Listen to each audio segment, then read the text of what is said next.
Hello and welcome. Today, we're diving into something really important for any pharmaceutical company that has its eyes on the Middle East, getting a drug approved in Saudi Arabia.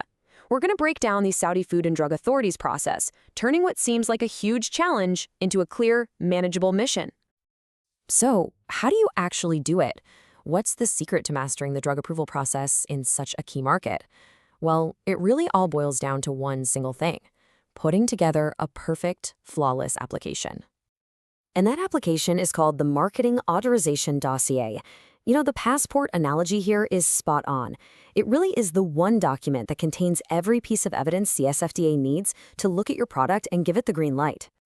All right, so here's our game plan. We've got this broken down into 5 key parts. We'll start by understanding the regulatory landscape, then we'll walk through the dossier itself, look at the evidence you need to present, figure out which application path is right for you, and wrap up with some pro tips to help you win.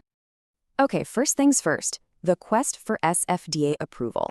Look, before you can start any journey, you've got to understand the terrain and, of course, have a good map.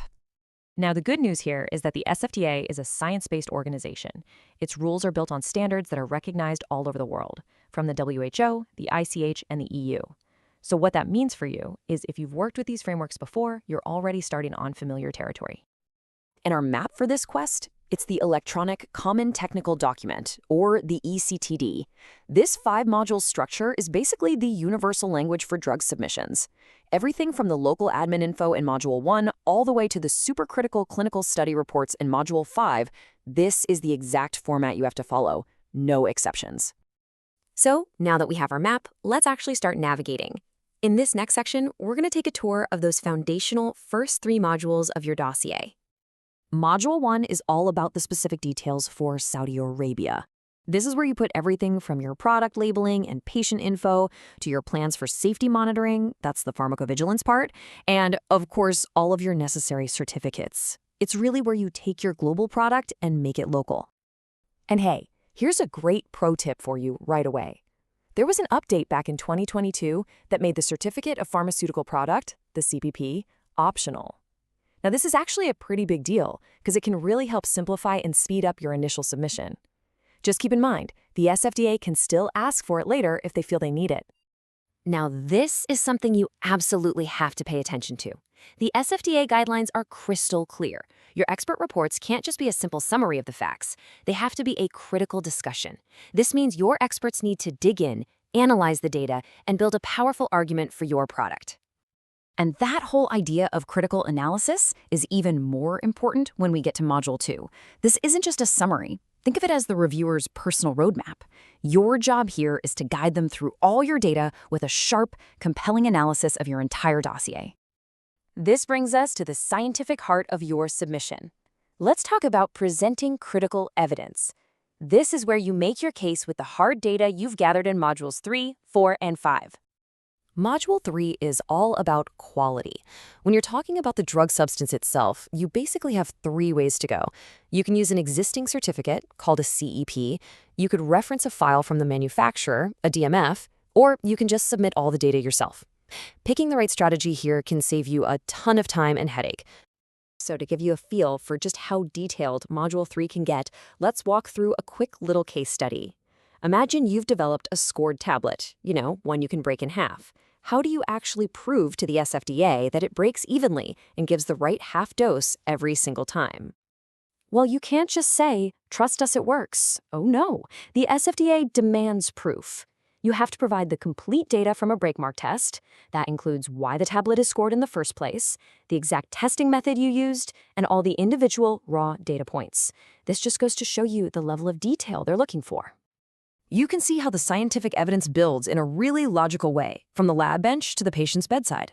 Module 4 has all your non-clinical work, those foundational animal studies that look at how the drug works and make sure it's safe enough to even start testing in people. Then Module 5 tells the complete human story. It starts with smaller studies on how the body absorbs the drug and builds all the way up to those huge pivotal clinical trials that prove your drug is both safe and effective. So all of that evidence brings you to another major fork in the road. And that's our next section, choosing your application path. Which type of application is the right one for your product? You've really got three main paths. For a totally new, innovative drug, you have to submit the whole shebang, all 5 modules. For a generic, your main job is to prove it works the same as the original drug, something called bioequivalence. And for a drug that's been around for a long time, you can actually use existing scientific literature instead of doing brand new studies. This choice is huge because it completely changes your data requirements. All right, let's wrap this up with a few pro tips to help you seal the deal. These are practical little secrets pulled right from the guidelines that can make your whole submission process go a lot smoother. Tip number 1, keep it clean and separate. If your product has multiple strengths or if you use different manufacturers for your drug substance, you need to provide a complete, separate quality section for each one. Don't try to mix and match them. This just prevents any confusion and really streamlines the review. Tip 2 is all about making the reviewer's job easier. And trust me, you want to do that. When you're responding to questions from the SFDA, list their exact question and then provide a direct hyperlink to your answer and the supporting data right inside your dossier. It's a small thing, but it shows you're organized and it speeds the whole process up. And finally, a really key tip on the manufacturing side. The SFDA expects you to prove that your manufacturing process works consistently.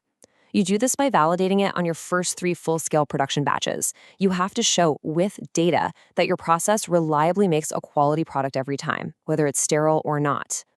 So, when you pull all of these pieces together, what you realize is that your submission isn't just a pile of documents. It's a scientific story, a story about your product.